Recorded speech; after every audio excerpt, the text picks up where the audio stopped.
인간은 꿈을 먹고 살아가는 존재라고 이야기합니다. 우리가 꿈이 없다면 인생을 살 가치가 없고 또한 인생의 그 한순간 한순간을 살아갈 힘이 없는 겁니다. 우리 어르신들이 많습니다. 그렇지만 아직까지 이 삶이 포기되지 않는 그 이유가 있다면 어떤 꿈이 우리 어르신들을 붙들고 계시기 때문입니다. 우리 인생의 모든 것들 순간순간이 다 그렇습니다. 어떤 꿈이 우리 속에 있기에, 소망이 우리 속에 있기에 그 소망 때문에 우리가 살아가는 겁니다. 문제는 그 꿈이 어떻게 우리의 삶의 현장에서 우리의 야망을 넘어서 하나님의 비전으로 실현되느냐 하는 문제입니다. 오늘 본문 속의 15장에서는 믿음의 조상인 아브라함의 모습이 나타납니다. 이 아브라함의 생애를 살펴보면서 하나님께서 이 아브라함을 통해서 어떤 비전을 주시고 그 비전을 어떻게 이루어가는지를 우리는 살펴보려고 합니다. 비전을 향해서 달려나갈 때에 가장 큰 장애물이 있습니다. 그것이 무엇이냐면 두려움입니다. 어떤 일을 새롭게 시작하려고 하다 보면 우리 속에 처음 시작하는 그 순간이 가장 힘듭니다. 왜냐하면 두려움이 있기 때문입니다. 새해가 시작할 때도 우리에게 두려움이 존재합니다. 무슨 일을 시작할 때 우리 속에 두려움이 존재합니다. 그 두려움을 이기지 못하면 결국에는 그 일을 시작할 수가 없는 겁니다. 우리의 마음이 두려움에 사로잡히면 더 이상 미래를 꿈꿀 수 없게 되는 겁니다. 미국이 경제적으로 대공황에 직면했을 때 루즈벨트 대통령이 대통령 취임사에서 이렇게 이야기합니다. 우리가 두려워할 것은 오직 두려움 자체뿐이다 라고 이야기합니다. 우리가 하나님의 꿈을 향해서, 하나님의 비전을 향해서, 또 우리의 꿈과 소망을 향해서 달려나갈 때 우리가 극복해야 되는 것은 두려움입니다. 이 두려움 없이는 우리는 그것을 이루며 나갈 수가 없습니다. 하나님은 믿음의 조상 아브라함에게 비전을 주시기 전에 먼저 그의 마음에 존재하는 두려움의 이 장애물들을 다루셔야만 했습니다. 그래서 하나님께서 아브라함에게 나타나서 어떻게 말씀합니까? 우리 1절 말씀 우리 같이 한번 읽었으면 좋겠습니다. 아까도 읽었지만 다시 한번 더 읽겠습니다. 이후에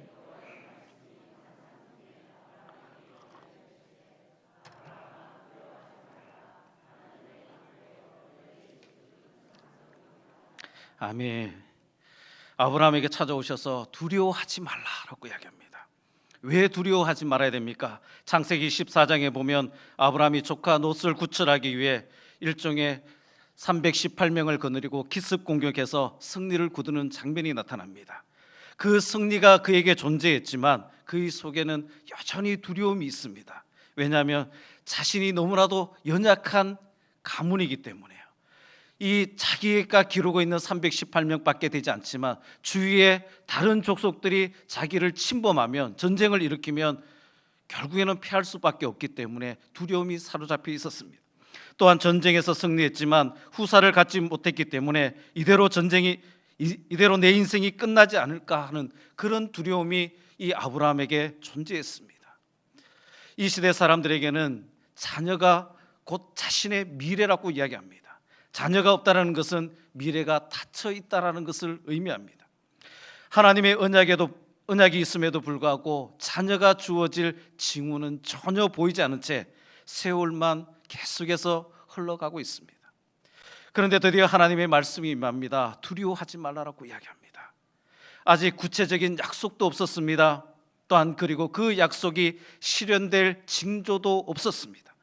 그러나 하나님께서 아브라함에게 찾아오셔서 첫 번째 내뱉었던 그 말씀이 두려워하지 말라는 겁니다. 자녀가 없기 때문에, 후사가 없기 때문에 너의 미래가 없는 것처럼 느껴지는 그 상황 속에서도 너는 두려워하지 말라라고 이야기하고 있습니다. 그러면서 하나님께서 어떻게 이야기합니까? 내가 여전히 너와 함께 하고 있다라고 말씀합니다. 내가 너의 방패가 되어서 너를 보호할 것이다라고 말씀하고 있습니다. 또한 내가 너의 상급이 되어 너의 후사가 준다면 내가 무엇이 두렵겠느냐라고 말씀하고 있습니다. 오늘 사랑하는 성도님들, 이 말씀을 믿을 수 있기를 소망합니다. 우리의 삶 참 두려운 삶입니다. 내일 어떤 일이 일어날지 우리 한치 앞을 알 수 없는 우리의 인생을 살아갑니다. 그 두려움 속에 우리가 두렵지 않고 당당하고 승리하며 살아갈 수 있는 그 이유가 하나님이 우리와 함께 하신다라고 말씀하고 있습니다. 수많은 어려움들, 수많은 문제들, 수많은 장애물 속에서 하나님이 우리의 방패가 되어주신다라고, 우리를 친히 보호해 주시겠다고 말씀하고 있습니다. 오늘 우리 남원교회 우리 장학생들이 앞에 있습니다. 이 10대 때에 이들이 얼마나 두려움이 있겠습니까? 고등학교를 올라가야 되고, 또한 대학을 가야 되고, 대학에서 이제 사회로 나가야 되는 그 두려움들, 요즘 현실 같은 경우 얼마나 두려움 속에 있습니까? 그러나 그 속에서도 하나님이 늘 함께 하신다는 것, 하나님이 우리의 방패가 되어 주셔서 우리를 보호하시고 인도하신다라는 이 사실 하나만으로도 우리는 감사할 수 있어야 됩니다. 우리가 갖는 대부분의 두려움은 내 인생의 주인이신 하나님을 향한 그 시선을 상실했기 때문입니다. 하나님을 바라보며 살아야 되는 우리의 시선이 하나님을 바라보지 않을 때 두려움이 찾아오기 시작합니다. 우리의 주인 대신 창조주 하나님 대신 그분이 우리와 함께 하시고 우리가 그분을 바라보면 두려움은 없습니다. 그런데 우리는 자꾸 그 시선에서 어디를 바라봅니까? 문제를 바라봅니다. 장애물을 바라봅니다. 우리와 함께 하시는 그 하나님을 보지 못하고 장애물을 바라보니까 결국에는 두려움 속에 사로잡힙니다. 예수님께서 베드로에게 물 위로 걸어오라고 말씀하셨습니다. 베드로가 예수님을 바라보고 물 위를 걸어갔습니다. 그런데 그 베드로의 눈이 예수님에게서 떠나서 풍랑을 바라보았을 때 그는 물에 빠지는 공경을 취하게 됩니다. 우리의 인생 속에 아무리 힘들고 어렵다 할지라도 하나님을 바라보는 그 시선이 있으면 두려움을 이길 수가 있습니다. 그러므로 두려움이 내 인생의 삶의 현장에 임할 때마다 우리가 가장 먼저 해야 될 것은 하늘을 바라보는 겁니다. 우리와 함께 하시는, 또한 우리의 힘이 되신 그 하나님을 바라보는 겁니다. 아무리 내 인생이 사면초가 같아도 언제나 하늘은 우리를 향해서 열려 있다는 사실 기억하기를 소망합니다. 앞이 캄캄하게 막혀 있고 옆이 막혀 있고 뒤가 막혀 있다 할지라도 하늘은 뚫려 있다는 사실입니다. 우리의 시선은 늘 하나님을 바라볼 수 있다는 사실입니다. 내 인생에 감당할 수 없는 그 두려움이 엄습하더라도 하늘을 바라보시고 하나님을 바라볼 수 있는 우리 성도님들이 되기를 소망합니다. 하늘과 땅의 권세를 가지신 내 인생의 주인 되신 그 하나님을 바라보면 그 하나님이 우리에게 은혜로 다가오실 것입니다. 능력으로 다가오실 것입니다. 우리에게 또한 피할 길을 열어주실 것입니다. 그것으로 인해서 우리 인생은 승리하는 인생으로 나아가게 될 것입니다. 아브라함에게 찾아오셔서 두려워하지 말라라고 말씀하신 그 하나님, 그 음성을 듣고 아브라함이 어떤 행동을 취합니까? 오늘 읽지는 않았지만 2절의 말씀에 이렇게 되어 있습니다. 우리 2절 말씀 한번 다 같이 한번 읽었으면 좋겠습니다. 우리 2절 말씀 같이 읽습니다. 아브라함이 이르되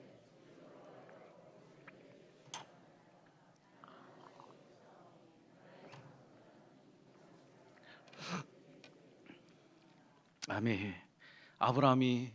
아브라함에게 찾아와서 두려워하지 말라. 내가 너와 함께 하겠다고, 내가 너의 방패가 되어주겠다고, 내가 너의 상급이 되어주겠다고 말씀하신 후에 아브라함은 바로 하나님 앞에 기도의 자리로 쓰고 있는 겁니다.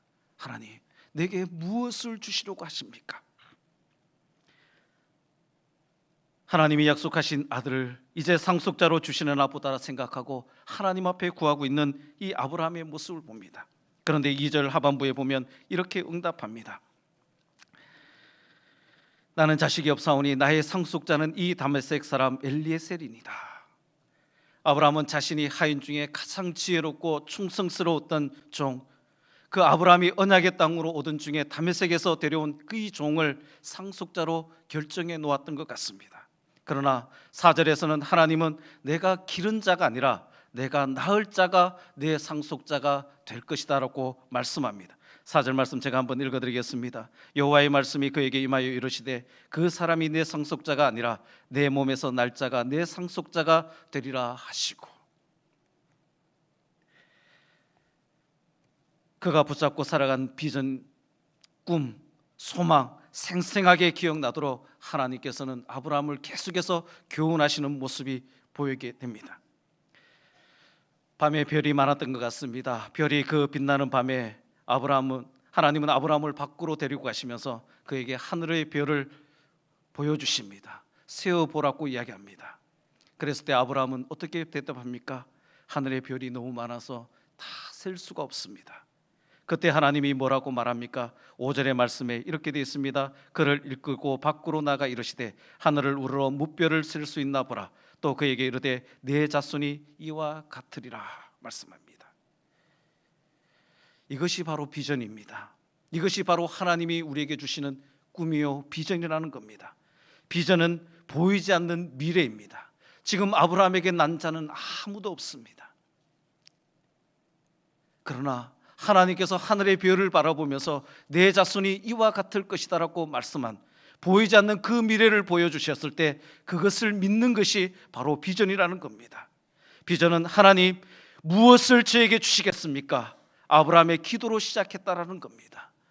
하나님이 두려워하지 말라. 내가 후사가 없기 때문에, 너에게 미래가 없기 때문에, 내게 자녀가 없기 때문에 두려워하지 말라.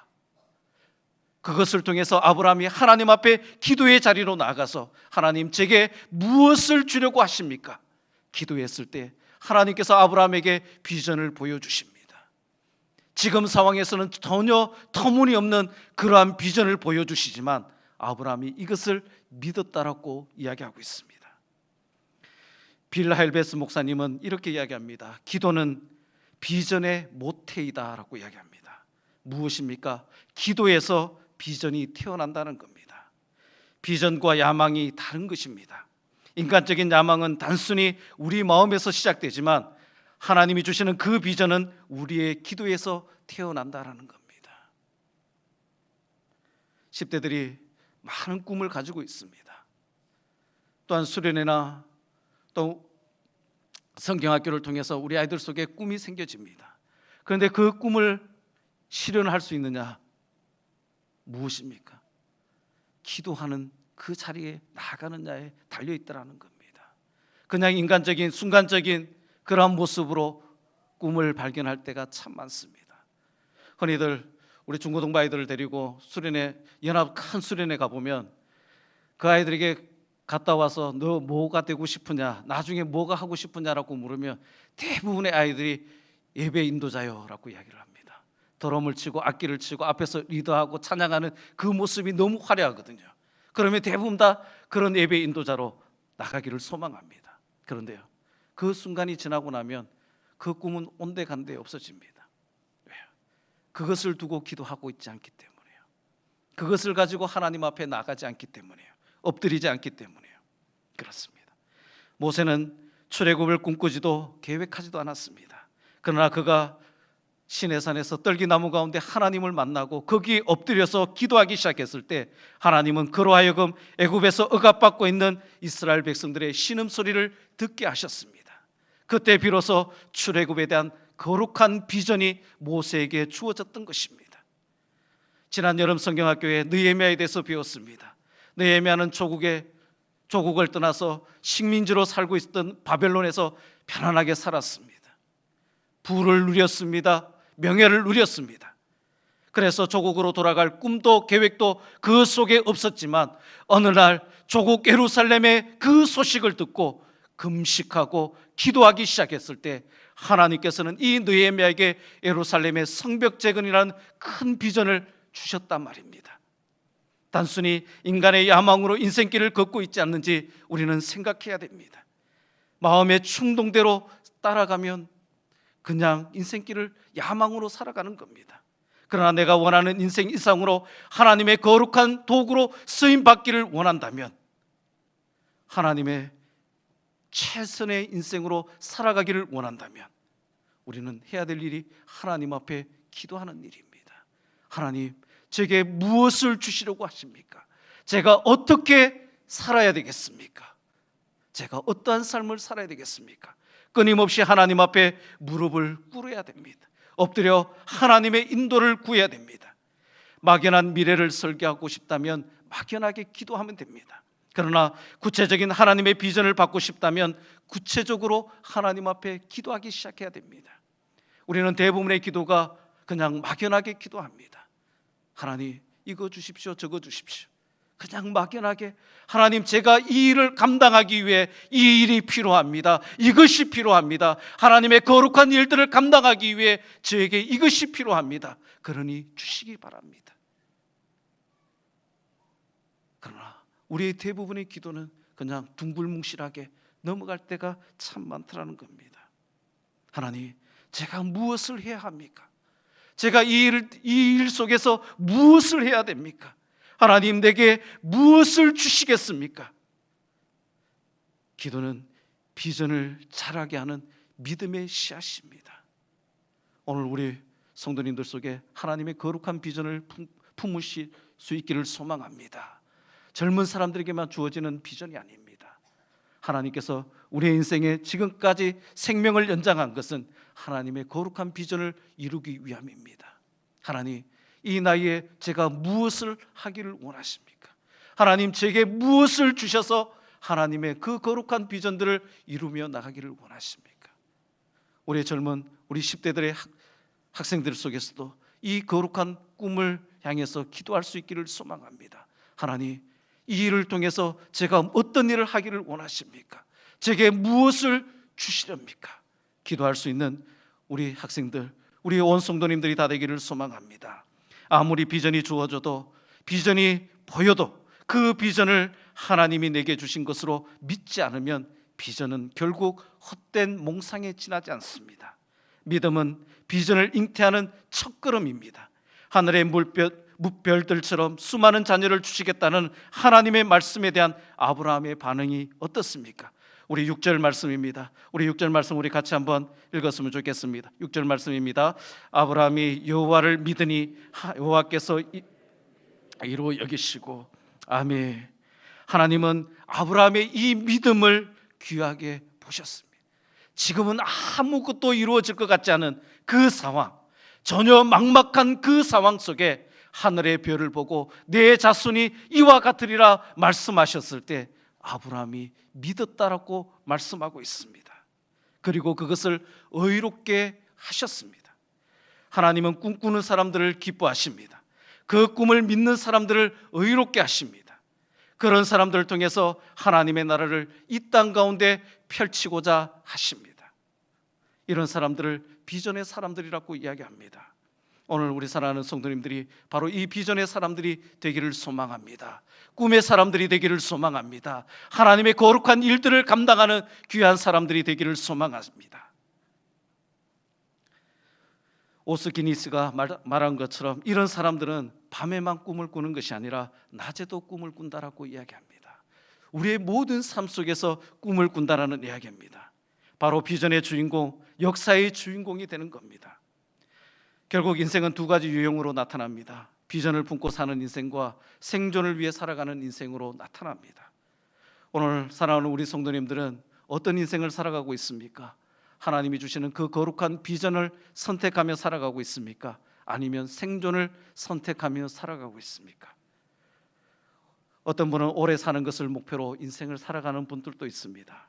그러나 단지 오래 사는 것이 중요하지 않습니다. 우리 교회도 연로하신 어른들이 참 많습니다. 오래 사셔야 됩니다. 하나님께서 부르시는 그 순간까지 오래 사셔야 됩니다. 그런데 단지 오래 사는 것으로 끝나는 것이 아니라 그 삶 속에 하나님이 주시는 그 비전을 발견하고 그 비전을 이루기 위해 최선의 삶을 살아가는 우리 귀한 어르신들 다 되기를 소망합니다. 이것은 비단 어른들 문제뿐만 아닙니다. 젊은이들 속에서도 마찬가지입니다. 우리의 삶을 살아가는 그 한순간 한순간이 먹고 즐기기 위한 그 인생의 생존의 인생으로 살아가는 것이 아니라 하나님의 거룩한 비전을 이루기 위한 그 삶을 살아가는 그 선택을 감당하기를 소망합니다. 우리의 삶의 목표가 되는 예수 그리스도를 한번 살펴보십시오. 예수님이 이 땅에 오셔서 그렇게 오래 사신 분은 아닙니다. 그런데 누가 예수님의 그 인생을 실패한 인생이라고 말할 수 있는 사람이 누가 있겠습니까? 예수님의 인생 가운데서 가장 중요한 것은 인류 구원의 비전이었습니다. 예수님은 그 일을 위해서 최선을 다해서 감당하셨습니다. 그리고 요한복음 12장 24절에서 이렇게 이야기합니다. 한 알의 밀이 땅에 떨어져 죽지 아니하면 한 알 그대로 있고 죽으면 많은 열매를 맺느니라 말씀합니다. 그리고 그 많은 열매를 위해서 예수님이 십자가의 죽으심을 기꺼이 감당하셨습니다. 그분의 선택은 죽음이었지만 동시에 비전을 이루기 위한 거룩한 선택이었습니다. 그 선택의 결과 어떤 일이 나타납니까? 수많은 사람들이 구원받고 하나님의 자녀가 되는 귀한 역사가 일어났습니다. 예수님의 이 거룩한 선택 때문에 오늘 우리가 하나님의 자녀요 성도로 부름을 받은 것입니다. 이것이 바로 예수님의 삶이 성공하였다라는 증거입니다. 예수님의 제자인 사도 요한이 우리 모두가 역사의 그 한 날 속에 그분의 성공을 궁극적으로 선포하는 놀라운 날에 참여할 것이다라고 이야기합니다. 요한계시록 7장에 보니까 이렇게 되어 있습니다. 이 일 후에 내가 보니 각 나라와 족속과 백성과 방언에서 아무도 능히 셀 수 없는 큰 무리가 나와 흰옷을 입고 손에 종려가지를 들고 보좌 앞과 어린 양 앞에 서서 큰 소리로 외쳐 이르되 구원하심이 보좌에 앉으신 우리 하나님과 어린 양에게 있도다 하니, 그날 그 축제에 우리가 맞이할 수 있는 우리 성도님들 되기를 소망합니다. 그날의 그 축제에, 이 잔치에, 환호소리에 우리가 참여하며 예수 그리스도께서 이 땅에서 구원의 사역을 펼치신 것을 증언하며 노래할 수 있는 저와 여러분들이 되기를 소망합니다. 제가 아까도 이야기했던 것처럼, 조금 전에도 이야기했던 것처럼 거룩한 비전은 젊은이들에게만 주어지는 것이 아니라 이 땅을 살아가는 모든 사람들에게 주어지는 것입니다. 남녀노소 다 주어지는 하나님의 거룩한 비전입니다. 이 거룩한 비전을 이루기 위해서는 우리 속에 하나님 앞에 기도하는 그 시간이 필요합니다. 이제 우리 주일학교 아이들이 여름 행사를 다 끝냈습니다. 여름 행사를 지나면서 수련회 성경학교를 통해서 다 은혜가 주어졌을 겁니다. 그런데 지금 몇 주가 지났습니다. 그 은혜가 그대로 남아있는지 한번 점검하셔야 됩니다. 모든 집회에, 모든 예배 속에는 하나님이 주시는 은혜가 있습니다. 그 은혜가 크고 작은 것 차이는 무엇이냐면 기도하는 데 달려 있습니다. 수련회 때 열심히 기도하고 하나님의 말할 수 없는 그 은혜가 주어졌다가 수련회 이후에 기도하지 않으면 그 은혜가 삽시간에 다 사라져 버립니다. 우리가 부흥회 때 많은 은혜를 받지 않습니까? 그런데 그 부흥회 이후에 우리가 얼마만큼 하나님 앞에 그 말씀을 붙들고 주신 은혜를 가지고 거룩한 비전을 가지고 엎드리느냐에 달려있더라는 겁니다. 그런데 그 이후에 기도하지 않는다는 거예요. 그러다 보니 인간적인 욕망과 인간적인 욕심만 나타나는 것뿐이지, 그것이 아니라 하나님 앞에 그 거룩한 비전을 이루기 위해 기도하는 우리 온교회 성도님들이 되기를 소망합니다. 또한 하나님이 주신 그 비전 믿음으로 고백하는 우리 성도님들이 되기를 소망합니다. 말씀을 정리하겠습니다. 질문으로 마무리를 지으려고 합니다. 우리 사랑하는 성도님들은 비전의 인생을 살아가기를 원하십니까? 생존의 인생으로 살아가기를 원하십니까? 생존의 인생이 아니라 비전의 인생으로 살아가는 우리 성도님들이 다 되기를 소망합니다. 하나님의 거룩한 비전을 품고 그 비전 속에 기도하며 믿음으로 나갈 때 하나님의 놀라운 역사가 우리 눈에 목격되어지고 우리 삶 속에 나타나는 귀한 은혜가 있기를 소망합니다. 기도하겠습니다. 살아계신 아버지 하나님, 감사드립니다. 아브라함을 통해서 하나님의 꿈과 비전을 보여주셨던 것처럼, 그것을 믿고 나갔던 아브라함처럼 오늘 우리에게 주신 그 은혜와 그 꿈과 비전을 바라보며 하나님 앞에 엎드려 기도하는 백성으로, 또한 하나님 앞에 믿음으로 나가는 귀한 백성으로 살아가게 하여 주옵소서. 그래서 하나님이 이루실 그 놀라운 역사를 목격하는 우리의 모습들이 다 될 수 있도록 은혜 위에 은혜를 더하여 주옵소서. 감사드리며 예수님의 이름으로 기도드리옵나이다. 아멘.